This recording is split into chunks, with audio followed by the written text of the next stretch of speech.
श्री स्वामी समर्थ. जागर श्री स्वामी समर्थांचा या यूट्यूब वाहिनीवर आपल्या सर्वांचे हार्दिक स्वागत. तर मंडळी, आपण स्वामी भक्तीमधले काही बारकावे पाहत आहोत. तर स्वामी प्रत्यक्ष भगवंत होते. आता भगवंत काय हे आपण पाहूया. भगवंताचे 6 सद्गुण असतात: ऐश्वर्य, धर्म, यश, वैभव आणि ज्ञान. हो, आणि वैराग्य हे ते 6 सद्गुण होत. यांनाच भग म्हणतात. हे भग ईश्वराकडे असतात म्हणून तो भगवंत. स्वामी महाराज हे साक्षात भगवंतच. पण हे सद्गुण म्हणजे तरी काय? पहिला, सुख, समाधान, शांती आणि आनंद हे ऐश्वर्य.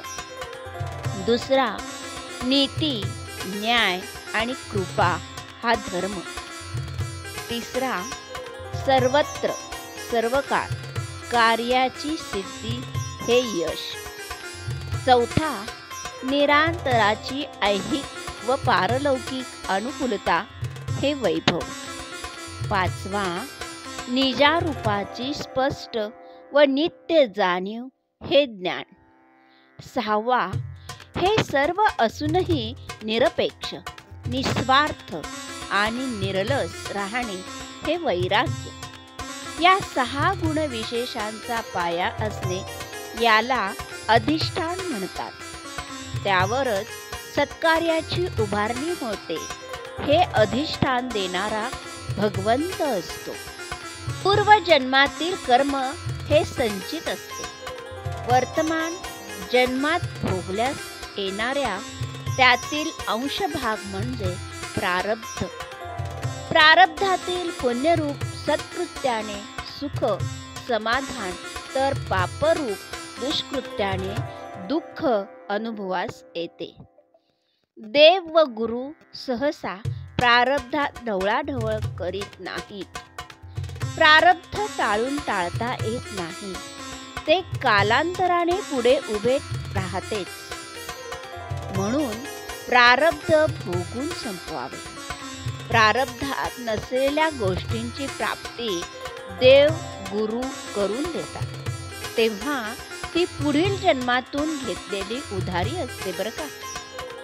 सुखी जीवनासाठी स्वामी समर्थांची वचने: भिऊ नकोस, मी तुझ्या पाठीशी आहे. जो माझी अनन्य भावाने भक्ती करतो त्याचा योगक्षेम मी स्वतः वाहतो. आळशी माणसांचे तोंड पाहू नये. शेत पिकून खा आणि मिळेल त्यात संतुष्ट राहा.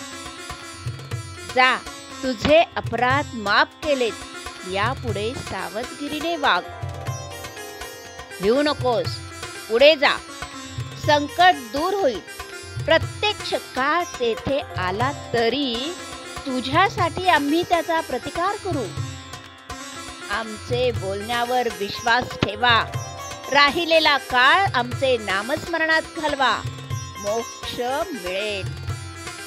मी सर्वत्र आहे, परंतु तुझ्यासाठी येथे आलो. आता निर्धास्त रहा. हम गया नहीं, जिंदा है. तर मंडळी, आज आपल्याला स्वामींच्या बाबतीत काही संकल्प करायचे आहेत बरं का. अनंत कोटी ब्रह्मांड नायक राजाधिराज योगीराज श्री स्वामी समर्थ महाराज, मी आपले चरणाशी त्रिवार मुजरा करून प्रार्थना करीत आहे.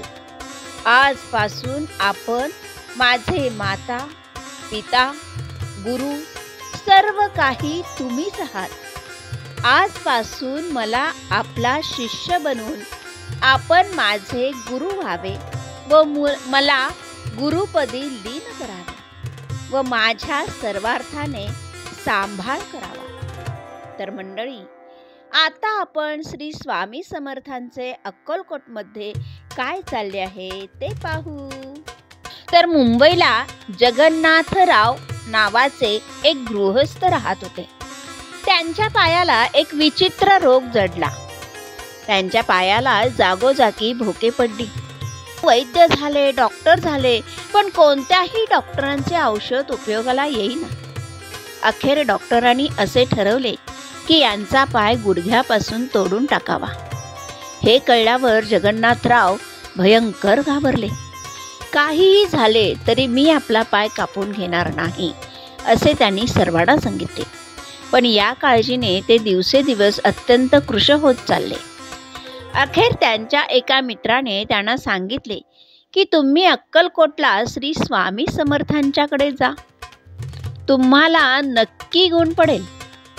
जगन्नाथराव ताबडतोब आपल्या कुटुंबाला घेऊन अक्कलकोटला रवाना झाले. जगन्नाथराव अक्कलकोटमध्ये आले त्यावेळी स्वामी समर्थ चोळाप्पांच्या घरी राहत होते.